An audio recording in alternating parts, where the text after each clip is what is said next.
여러분 안녕하십니까? 양영태입니다.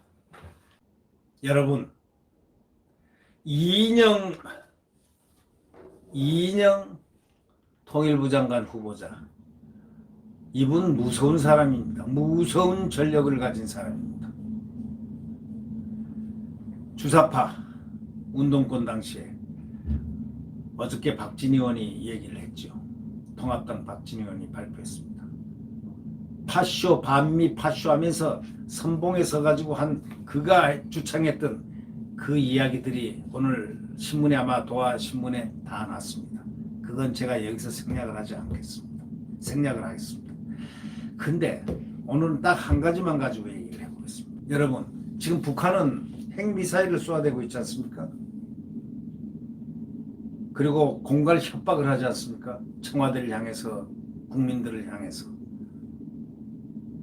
또 김 여정이가 얼마 전에 폭파했지 않습니까? 우리의 재산 180억짜리 건물 연락사무소를 폭발을 했는데, 그것만이 180억만 날아간 게 아닙니다. 그 옆 건물이 대한민국에 그서 다 지어놓은 건물인데 그것이 600억 가까이 된다고 합니다. 그러니까 거의 750억 가까운 돈이 800억 가까이가 날아간 겁니다. 눈 하나 깜짝하지 못합니다. 이인영이한테 질문했더니 그 보상을 받아야 되는 거 아니냐, 뭐 얘기를 해야 되는 거 아니까, 아니다, 현실적으로 불가능하다, 이런 식으로 대답했습니다. 근데 지금 북한이 핵미사일을 쏘아대는데 이인영이가 뭐라고 대답했느냐, 뭐라고 얘기했냐.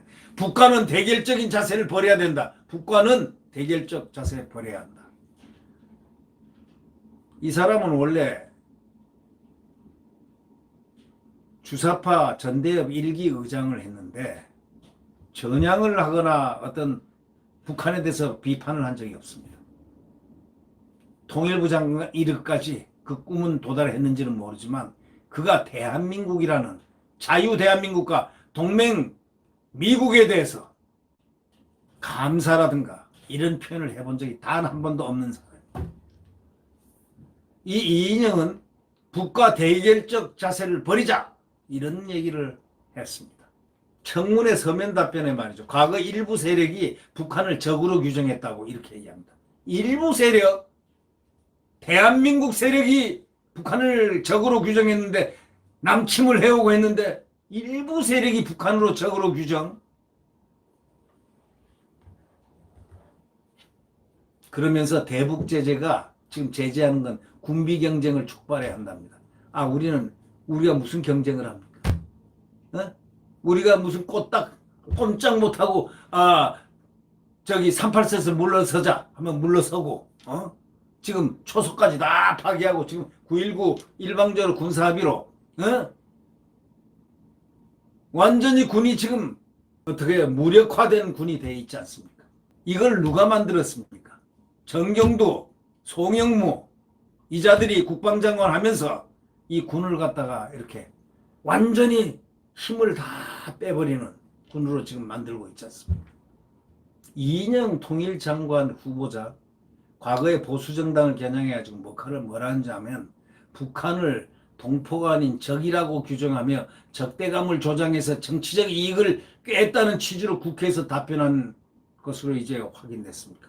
얼마나 이게 무서운 사람입니까? 이 후보자가 그러면서 북한을 향한 대결적 자세를 버려야 한다고 주장했습니다.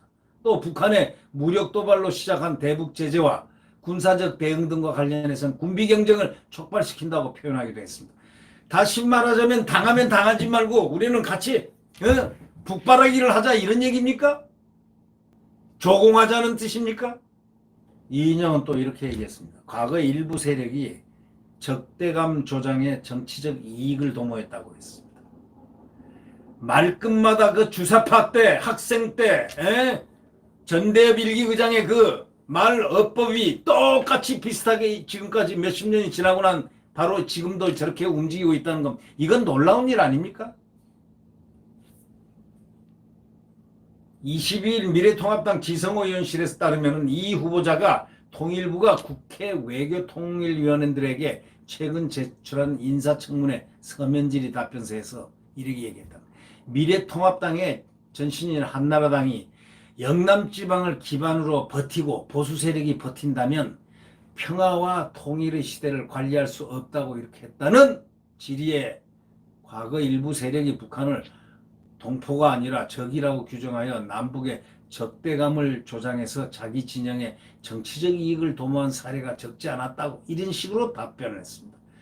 이 사람 머리는 완전히 2020년에 있는 게 아니고 1980년대에 지금 머리가 전대의 구장으로 가 있다는 느낌을 주기에 충분한 이런 말들을 지금 뱉어내고 있습니다. 이제 국민들이 한계를 벗어나는 대한민국의 헌법을 벗어나는 사람들은 이제 국민들이 눈을 부릅뜨고 쳐다보고 이제는 주먹을 불끈 쥐어야 할 그때가 되지 않았나? 국민을 무서워하지 않습니다. 헌법을 무서워하지 않습니다. 이런 자들을 어떻게 해야 됩니까? 해당 질의 내용은 말이죠. 이인영이가 김재원 전 통합당 의원과 2011년 출간한 진보 보수 마주보기란 책에 나온다는 겁니다. 이유 후보자는 당시 책에서 김 전 의원에게 이렇게 얘기했습니다.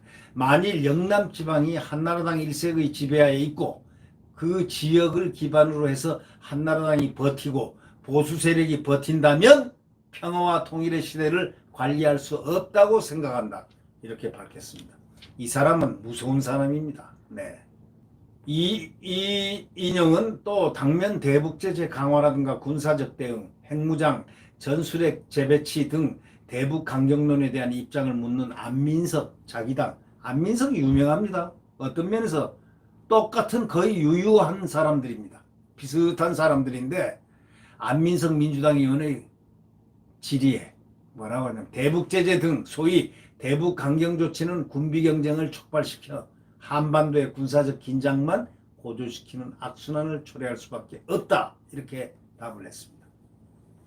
지금 이인영이가 만약 이런 사람이 사고를 바꾸지 않고서 통일부 장관이 된다면 앞으로 한미동맹에 엄청난 균열을 초래할 가능성이 높습니다.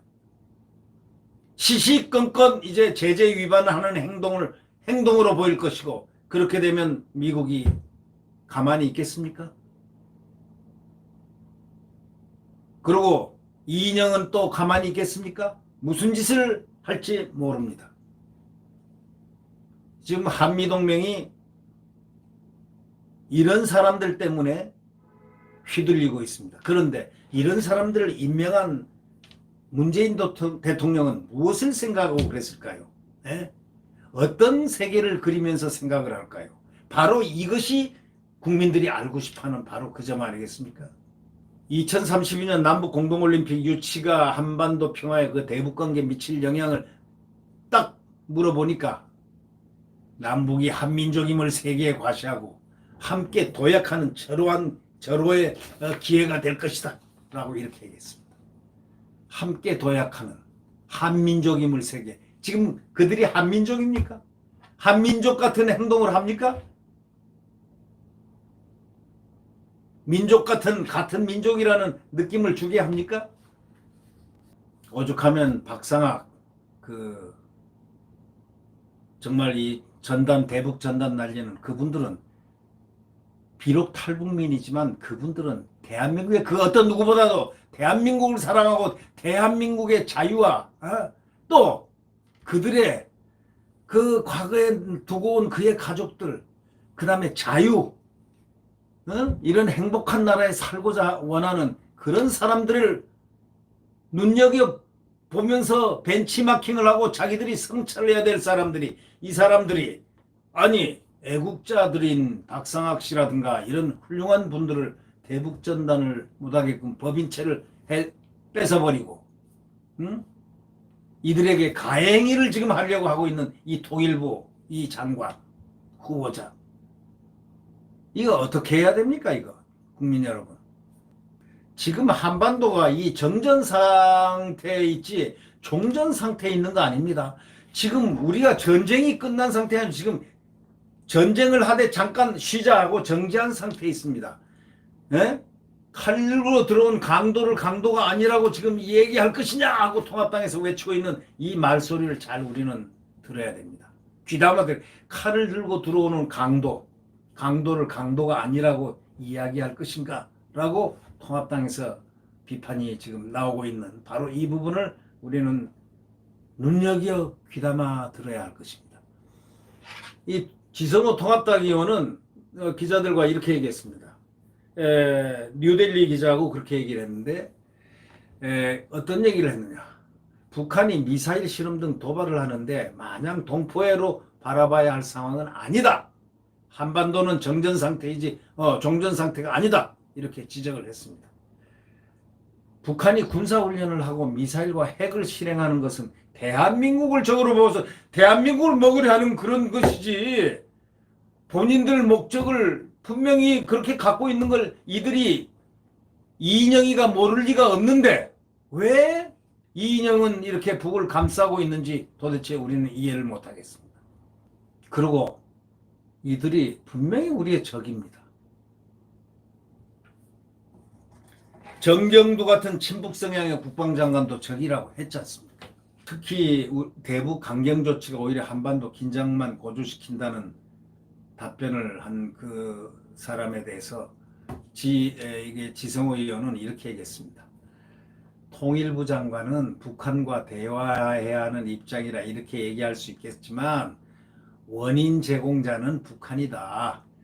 북한이 미사일과 핵실험을 하지 않았다면은 대북 제재 같은 그런 일이 일어날 수가 있느냐? 상식적으로 생각해봐라. 없죠? 네, 맞습니다. 그러면서 그 지성호 의원은 뭐라고 그랬느냐면 북한이 핵이라는 전략적인 무기를 가지고 있는데 어느 국가나 자기 나라 국가 이익을 지켜야 되고 그런 입장에서 손 놓고 가만히 앉고 훈련도 하지 말자. 훈련도 하지 말자. 퍼주기만 하자. 대동강 술을 갖다가 우리의 의약품하고 쌀하고 바꿔주자. 술이 물 아닙니까? 옛날 대동강 나오면요, 대동강 물 팔아먹은 봉이 김선달 생각이 납니다. 저는 거기 김선달을 시키겠다는 얘기입니까? 그게 그런 물술을 우리들이 우리의 귀한 약품이라든가 쌀로서 대동강 물하고 바꿔주겠다고요? 물이나 술이나. 왜 갑자기 백두산 물, 금강산 물, 또 대동강 술을 운운하고 있습니까? 이인영 씨. 그게 마시고 싶으면 대개나 마시라고요. 국민들을 먹일 생각하지 말고. 구독 버튼과 엄지를 눌러주시면 감사하겠습니다. 안녕히 계십시오.